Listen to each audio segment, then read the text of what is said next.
सभी साथियों को नमस्कार। आप सभी साथियों को कल होने वाली शिक्षक पात्रता परीक्षा के लिए हार्दिक बधाई एवं शुभकामनाएं। जितने भी साथी हैं, मैं उनके लिए ईश्वर से कामना करता हूं कि सबका पेपर अच्छा और सुचारू रूप से पूर्ण। और जितने भी साथी, बहुत सारे साथी परेशान हैं कि भैया यूपी टेट की परीक्षा कैंसिल नहीं हुआ और हमारा स्वास्थ्य नहीं ठीक है, तो उनके लिए हमारा दो बातें ध्यान योग्य है। अगर आपका स्वास्थ्य नहीं ठीक है तो आप परीक्षा ना दें। और आगे बहुत सारी परीक्षाएं होंगी, आपके लिए पहले आपको जान को सुरक्षित करना है। आप सुरक्षित हैं तो बहुत सारी परीक्षाएं दे देंगे और आपके साथ साथ अन्य साथी भी सुरक्षित रहेंगे। और जो साथी नहीं पास हैं वो जाए, लेकिन पूरी सावधानी के साथ जाए। अब देख ही रहे हैं कि प्रदेश सरकार ने इतने तानाशाही रवैये के साथ भी सारी परीक्षाएं जब एक तरफ कैंसिल हो रही हैं, निरस्त हो रही हैं, उसके बीच में भी यूपी टेट की परीक्षाएं करवाई जा रही हैं।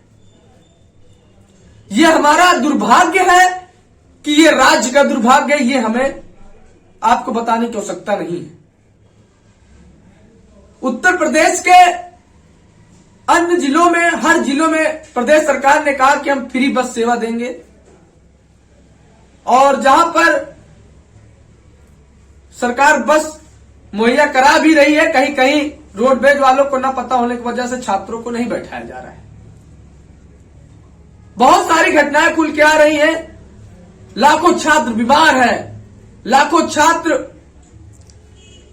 कोविड से ग्रसित है, लेकिन प्रदेश सरकार अपने तानाशाही रवैये के साथ इस परीक्षा को पूर्ण करा करके चुनावी माहौल में दिखाना चाहती है कि हमने परीक्षाएं पूर्ण कराई। हम सरकार से पूछना चाहते थे यही चीजें, मैं आज 3 साल से पूछ रहा हूं कि टेट कराने के बाद भी कुछ हो है आगे की टेट ही सीटेट हम सबकी जिंदगी में अहम रोल रखेगा। राज्य के शिक्षा मंत्री सुतेश द्विवेदी जी 21 लाख प्रशिक्षितों के लिए बधाई संदेश दे रहे हैं। और उन्हीं शिक्षा मंत्री जी से जब लाखों की संख्या में 97,000 भर्ती की मांग रखी जाती थी, और जब उनके आवाज पे जाकर के जब हमने प्राथमिक शिक्षक भर्ती की मांगों को रखा, तब वो कहते हैं बेसिक में कोई पद नहीं खाली है। आज वही शिक्षा मंत्री आज सोशल मीडिया पर जाहिर करते हैं कि 21 लाख प्रशिक्षितों को आगामी टेट के लिए बधाई और शुभकामनाएं दे रहे हैं। तो आप समझ सकते हैं कि राज्य का राजकोष जब खाली होगा तो टेट और सीटेट का क्रिया कार्य चलता रहेगा। इस वीडियो से मैं इतना कहना चाहता हूं, अपने एक तरफ अपने साथियों को आगाह करना चाहता हूं और बताना चाहता हूं कि आप अपने लिए टेट को दें, लेकिन अपने शरीर को और इस कोविड काल के प्रकोप से भी बचना है। और दूसरी तरफ आप टेट दे रहे हैं तो भर्ती के लिए भी तैयार रहिएगा, क्योंकि सरकार चाहे जिसकी हो, वो सरकार भर्ती पे कभी काम नहीं करती है, क्योंकि उसको पता है कि भर्ती में राजकोष से पैसा जाएगा, आएगा नहीं। लेकिन टेट से और बीटीसी, बीएड, डीएलएड में राजकोष में पैसा आएगा। तो ये चाहे जिसकी सरकार हो, किसी एक सरकार पे मैं व्यक्तिगत टिप्पणी नहीं करना चाहता हूं। ये रोजगार एजेंडे पे कोई सरकार काम नहीं करना चाहती है। तो हम सबका मुद्दा 97,000 प्राथमिक शिक्षक भर्ती का है और रहेगा, लेकिन टेट के बाद आप सब कमर कसे रहिएगा।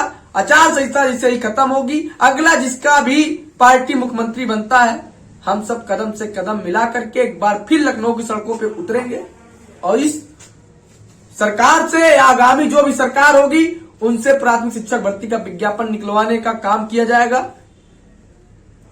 और इस वीडियो के माध्यम से मैं शिक्षा मंत्री महोदय को भी बोलना चाहता हूं कि जिस प्रकार से आपने 21 लाख साथियों के लिए तो आपने बधाई और हार्दिक शुभकामनाएं का मैसेज तो सोशल मीडिया पे डाल दिया, लेकिन ये भर्ती 97 भर्ती का किस दिन आप विज्ञापन का हार्दिक शुभकामनाएं और बधाई का संदेश सोशल मीडिया पे डालेंगे? मंत्री का क्या यही कर्तव्य है कि वो डीएलएड की सेमेस्टर और टेट की परीक्षाएं की शुभकामनाएं दें? क्या उनके भविष्य में शिक्षक भर्ती का कोई सपना नहीं है? क्या राज्य सरकार के पास भर्ती का विज्ञापन जारी करने के लिए कोई शुभकामनाएं संदेश नहीं है? क्या इस कोविड काल में शिक्षक भर्ती का भी विज्ञापन आप नहीं निकाल सकते थे? निकाल सकते थे, लेकिन आपने जानबूझ करके आचार संहिता को आड़े हाथों लेकर के आपने भर्ती का विज्ञापन नहीं निकाला। और बेचारे 2-2 बार 3-3 बार व्यक्ति टेट सीटेट पास होने के बाद तिबारा चौबारा फिर से टेट दे करके बस कुछ अंक और बढ़ा करके एक मार्कशीट और बढ़ाएगा। मैं बहुत ही दुखित हूं कि हमारे राज्य का शिक्षा मंत्री केवल बधाई संदेश और शुभकामनाएं संदेश के लिए बना है, लेकिन अगर बेसिक में भर्ती की बात किया जाए और बदलाव की बात किया जाए तो उनके लिए मंत्री जी कोई काम करना नहीं चाहते हैं। इसलिए साथियों, मेरे लिए आप सबसे बढ़कर कुछ नहीं है। इसलिए इस कोविड काल में पहले अपने जान माल की सुरक्षा रखें। परीक्षा केंद्र पे जाएं तो आप अपने आप को भी बचाएं, क्योंकि आपको भी कोविड होता है तो आपके साथ साथ आपके माँ बाप, आपके परिवार, आपके गांव और समाज को भी हो सकता है। और 21 लाख अगर साथी अपना ख्याल स्वयं नहीं रखेंगे तो हो सके उत्तर प्रदेश एक बड़े महामारी में एक विशाल संख्या में ग्रसित हो जाए। और शायद आपने देखा होगा इससे पहले भी कोविड काल में किस तरीके से कितने लोगों की मौतें हुई। तो अपनी सुरक्षा अपने हाथ में है। और सेंटर पे जाएं, परीक्षा केंद्र में जाएं तो सैनिटाइजर, मास्क, हर चीज की व्यवस्था करके जाएं। एक दूसरे को भी सुरक्षित रखें, अपने परिवार को भी सुरक्षित रखें और सावधानी पूर्वक टेट की परीक्षा में सम्मिलित हो। बस साथियों, मैं इसी चीज का आगाह और संदेश देने आया था। बस आप सबके लिए अग्रिम शुभकामनाएं हैं कि आप अधिक से अधिक नंबरों से यूपी टेट की परीक्षा को पास करें। धन्यवाद।